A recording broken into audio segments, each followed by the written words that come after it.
Washington Journal continues. Stephanie Hamill is video columnist for the Daily Caller and former advisor for the National Diversity Coalition for Donald Trump. Thanks very much for being with us. We appreciate it. Thank you for having me. Let's first talk about the State of the Union speech on Tuesday. What can we expect?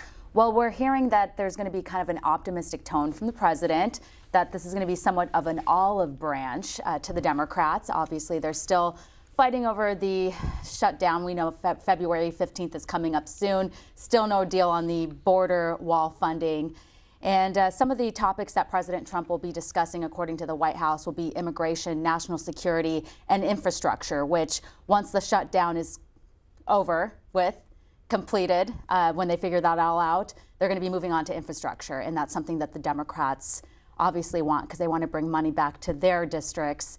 And this is something that they can all get behind. As for the guest, who they will be inviting, this is interesting. Of course, State of the Union, this is not unheard of. People invite guests to make political points.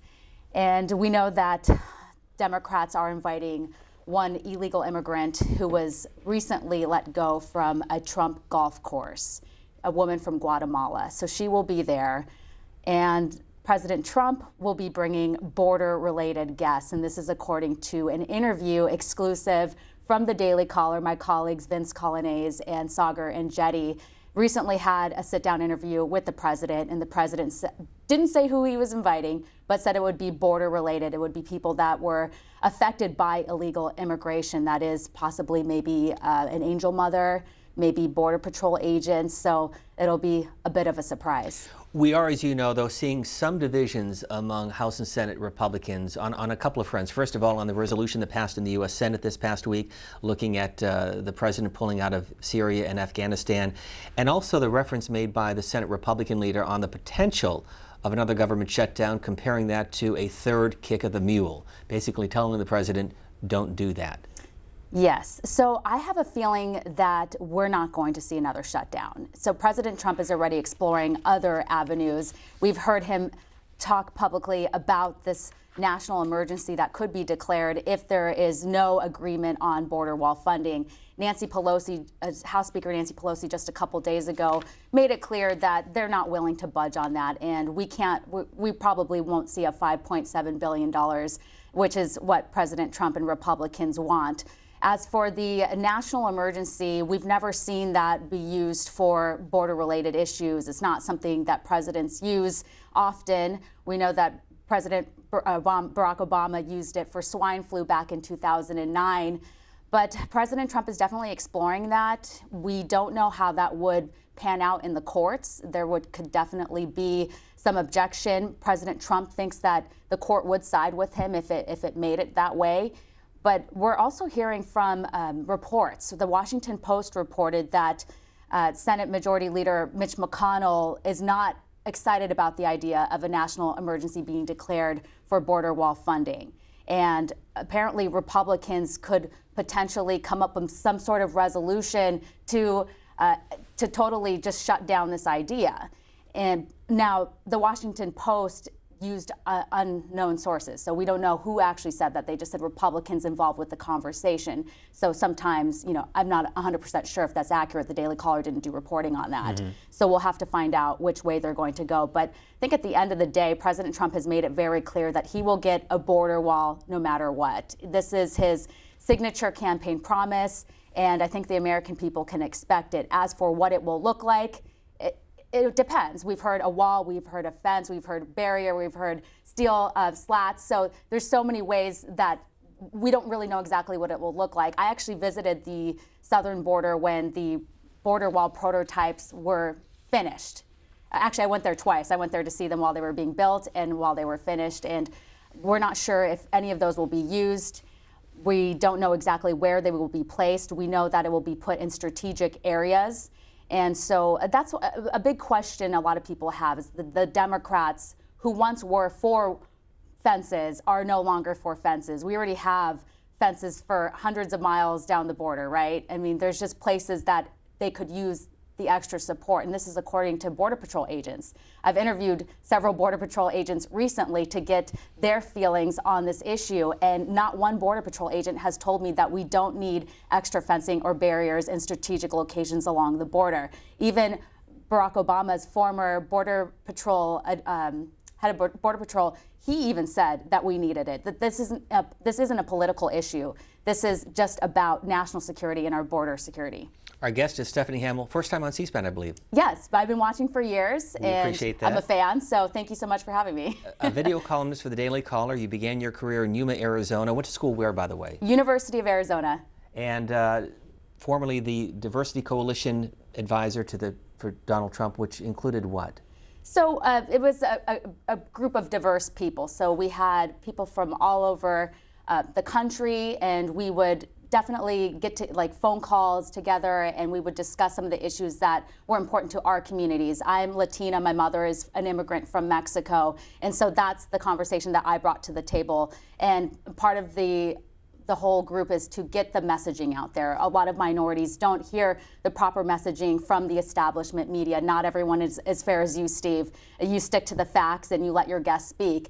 A lot of what we see on the establishment media is a lot of narrative, propaganda, and everyone else's own feelings. And we also, for those in the D.C. area, see you on Channel 5, Like It or Not, which is what? So Like It or Not is kind of an interesting show for me because it's more about trending news, less about politics. But of course, everything still revolves around politics. So sometimes we talk a little bit about what's going on. We talk about the local news, and we talk a little bit about celebrities and sports. So it's a different side of Stephanie that people haven't seen. Our guest is Stephanie Hamill, and I want to go back to something that the president said this past week with regard to his national intelligence director.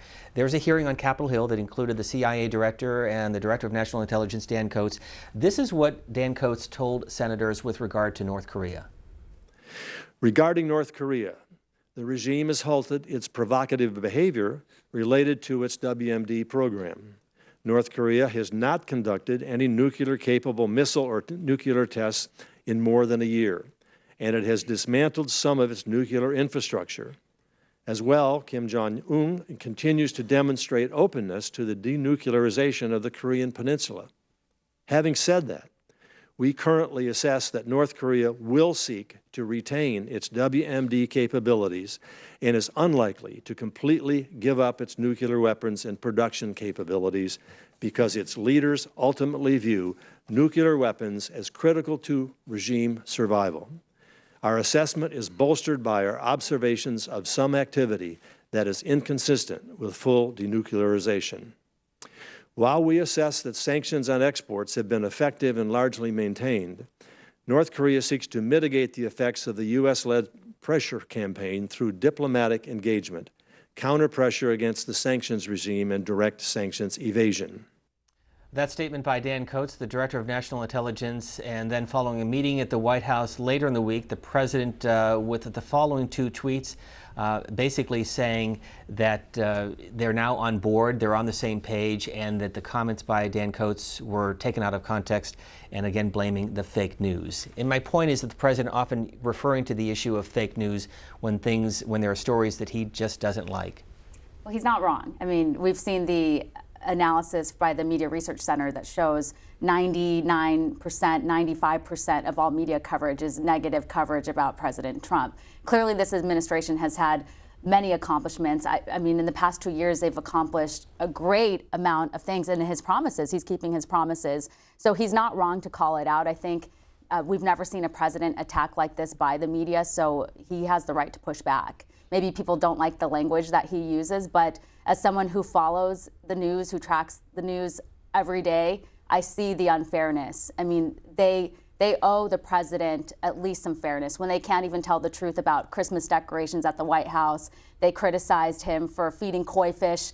They said that he fed it the wrong way while he was visiting Japan. I mean, if they can put spin on things that are so simple and get it wrong on those type of stories, what else are they getting it wrong on? And of course they have the right. I mean, that's the job of the press, right, is to hold government officials accountable. But again, that they have the responsibility to also tell the truth.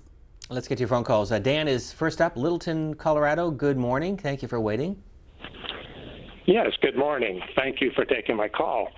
I'm a bricklayer from Colorado, and I'm hoping that the president will stand very tall with this wall. I'd like to see him in the State of the Union talk about what happened in 1986.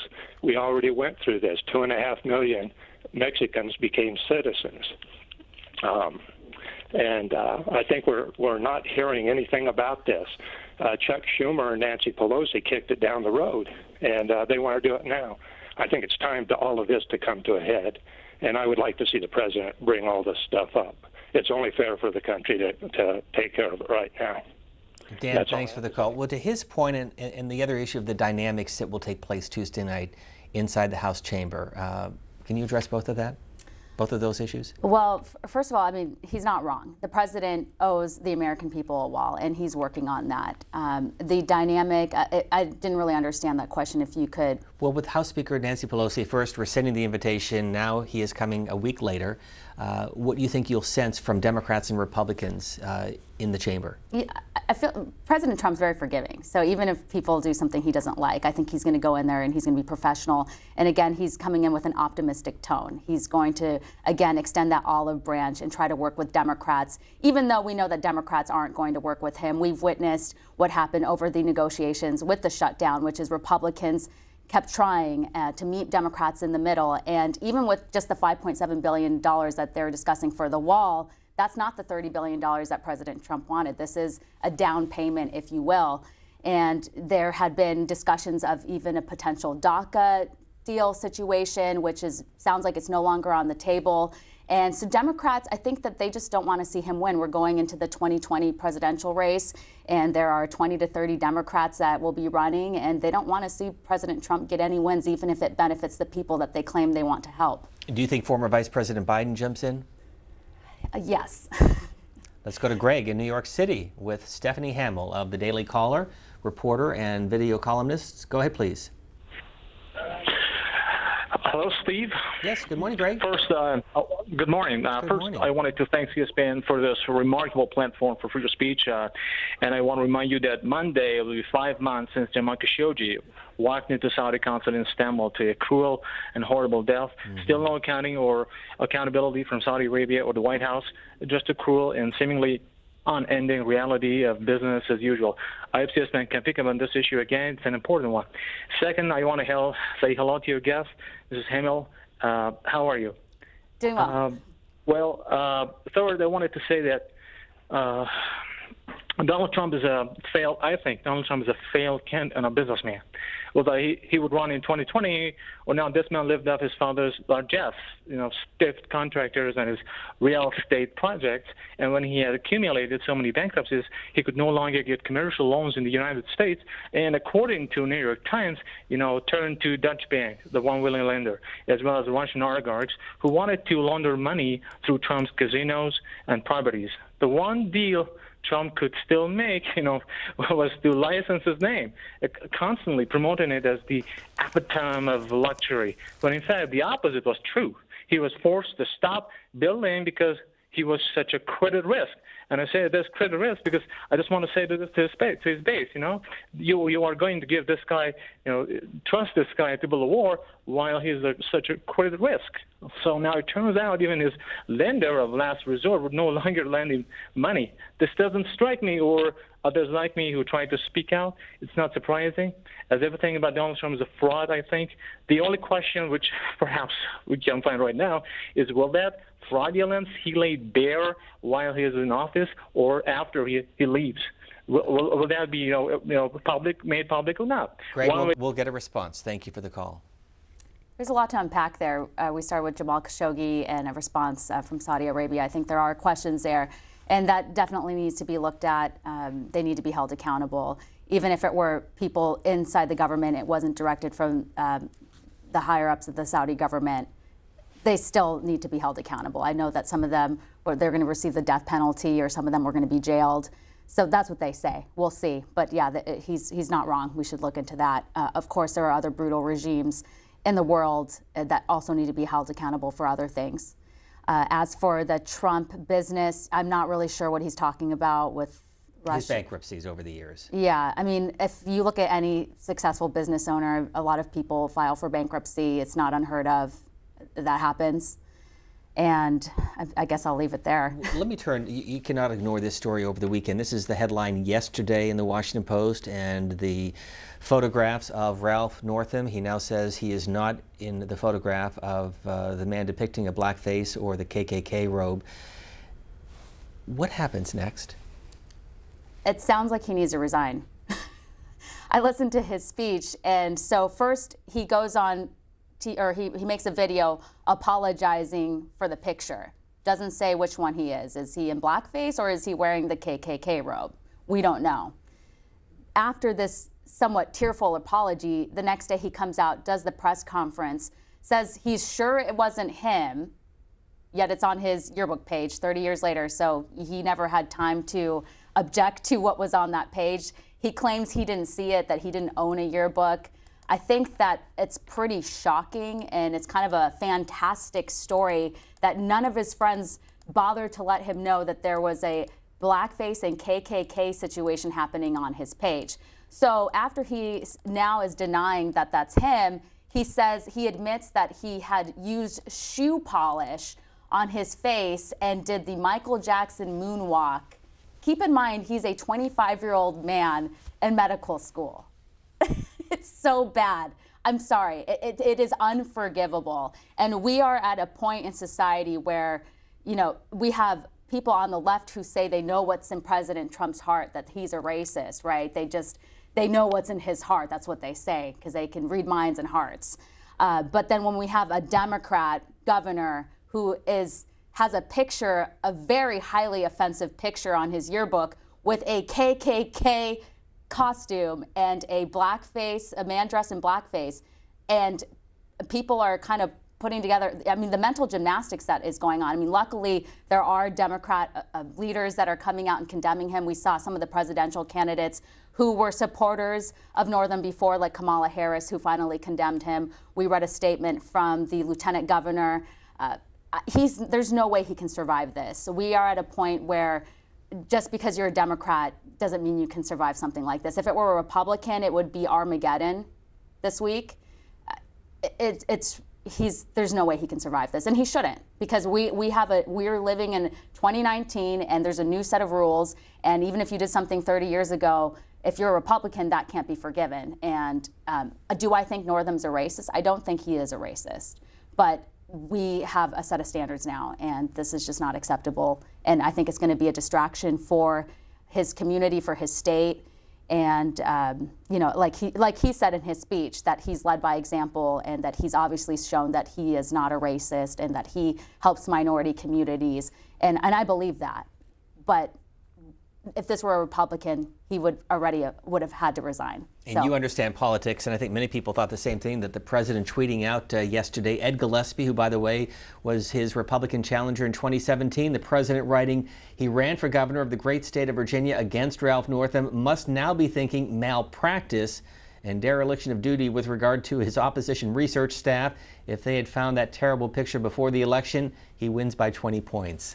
It's amazing that he has been in the political atmosphere for so long, and this finally came out. Of course, this comes out after the infanticide controversy, if you will. And so maybe that was enough for somebody to come forward with this yearbook picture. I remember in our newsroom at the Daily Caller, it was Big League Politics that first reported this. And we were looking at the picture. We were wondering if it was real. And we were looking at it. And, you know, we don't just follow what other people post online. We have to go get our own research together. We were going to send a team out to Virginia to go to the library to find the original yearbook, but another news organization beat us to it, a credible news organization. So that's when all of the news started unfolding. It was really interesting to watch all of this. Our conversation with Stephanie Hamill and Joe is next from Virginia, Rich Creek, Virginia. Good morning. Good morning. Yes. Back in, I did my own polling during the 2014, 15, 16 election. And I knew early on that Donald Trump was going to win. As a matter of fact, in all of my polling, it was later confirmed by Donna Bazille's book, Hacks, especially on page 89 and 90. And what I found out was that in my polling, I've had people say that if Donald Trump does 1% of what he says he's going to do, or even attempts to it, they'll vote for him again. And if you look at another thing I found out in the polls, the people who voted for Obama in 2008 and 2012 were the same people who voted for Donald Trump in 2016, and that's Donald Bazille's book. It really confirmed all of this. And Joe, let me add one other point, and you can finish up. A number of the supporters of Senator Bernie Sanders in the Democratic primary in key states like Wisconsin, Ohio, and Pennsylvania flipped and voted for Donald Trump in the general election. Bernie Sanders people, I knew in February that they weren't going to vote for Hillary, and also, okay. We'll get a response. Thank you, by the way. Yes. So I think that I guess the question is, he's saying that those Democrats have flipped. If Trump just delivers on 1% of his promises, he'll win. He's not wrong. I mean, and just look at our unemployment. It's hit historic lows, and this benefits minorities. It benefits Black, Hispanics, women. The economy is strong. The American people have been given tax cuts, which is what House Speaker Pelosi refers to as crumbs. Clearly, she's never or hasn't recently lived paycheck to paycheck, so she doesn't understand that more tax cuts actually is better than increasing taxes, which is what the Democrats are running their platforms on right now. We are hearing Democrats talking about 70% tax for the rich, more taxes, and open borders. Just a lot of things that aren't going to resonate with the American people. And keep in mind that the Trump campaign is already up and going, and it is collaborating with the RNC, Republican National Committee, and they have poured in resources, and their operation is going to be strong. And then meantime, we have the 20 to 30 Democrats that are going to be running left of left, fighting each other. Meantime, President Trump isn't even going to have any other candidates. I mean, there will be no other primary candidate for Trump. You don't think he'll have a primary challenger? Not supported by the RNC. So like John Kasich's going to run and get 1% of a vote? Come on, waste of time. Let me get your reaction to what Matt Lewis wrote for the Daily Beast. He said, for many conservatives like Ann Coulter, Trump's credibility rested not on his character, but on the fact that he said he would build a wall. They never stopped to think that the guy who conned others might be conning them as well. Today, Ann Coulter is paying a high price for her misplaced trust, and she is discovering what so many seem to be sensing all along. These Republicans need to be patient, and President Trump can't do it by himself. This is an effort that needs to be assisted by Republicans in Congress. Paul Ryan didn't follow through on his promise after President Trump signed off on that $1.3 trillion spending bill. Paul Ryan was supposed to help with the wall after that. That didn't happen. He's no longer there. This is an all-out effort. And if Republicans aren't serious about the wall or immigration, security enforcement, I mean, people need to look at the Republicans as well. As for Ann Coulter and the other Republicans that are taking this opportunity to criticize the president, these are people that aren't really in the, I guess, Trump Republican Party. So some of them are just looking for attention and media attention and just trying to get their faces out there. Our guest is Stephanie Hamill. She is a video columnist for the Daily Caller, and people can follow you on Twitter at Steph M. Hamill. And also at Daily Caller. This program is carried live on the BBC Parliament channel. We welcome our viewers in Great Britain, including Kevin, who's in London. Good afternoon. Good afternoon, and it's a lovely day here in London. We're glad to hear from you. Send some of that nice weather our way. I'd like to ask your lady there, why do we need to make up stories about President Bush? Because the truth is enough to condemn him.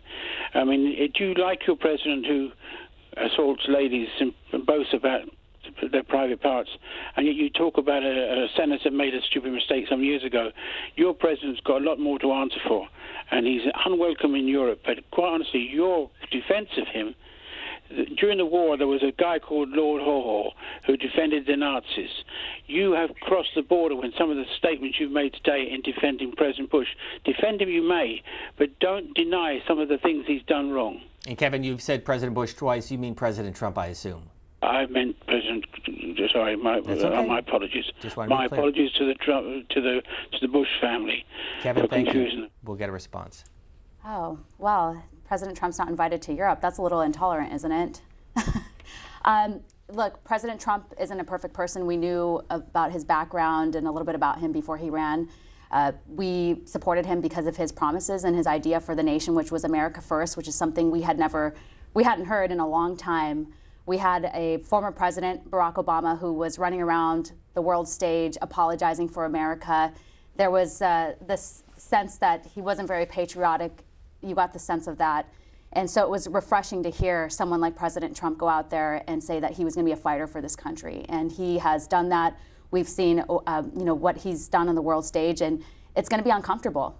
People, other countries and other leaders have been accustomed to taking advantage of America and the resources and everything that our country has offered to countries around the world, our allies in NATO. So it was time for them to pay their fair share, and it's all about draining the swamp, and it's not going to be easy because you get enemies on both sides. One more call and a final question. Richard from Alliance, Nebraska. Good morning. Good morning. I just want to know why they're going after this governor so hot and heavy about racism and all this and that. And a Republican brought it up to start with, and the president's been more racist than the governor's ever been. That's all I got. Thank you. Thank you, Richard. Yeah, I've never seen President Trump in a KKK outfit or blackface. This is a narrative put together by the liberal establishment media that President Trump's a racist. I'm a minority. I would never support a racist. There's no evidence to suggest that he's racist. The fact that he wants to enforce our immigration laws that are pretty much already on the books, that is not racist. It's not about your skin color. It's not about your religion. It's not about any of that stuff. It's about our country being a sovereign nation, and we have laws, and we want to follow them. We are one of the most, generous nations when it comes to giving out green cards and inviting people from around the world legally. And I just don't understand why people continue to call him a racist, because he's not. And we should be outraged by these photos. And I'm surprised that this caller would downplay what we've seen. That's disappointing. Before we let you go, the Mueller report, which presumably will be out sometime in the next couple of weeks, maybe a couple of months, we don't know. We don't know what's in it, so we don't know what we don't know. But what do you think the outcome will be for the president? Based on what we've seen, which is the people that have gotten in trouble in the Trump orbit have not gotten in trouble for any sort of collusion with the Russians.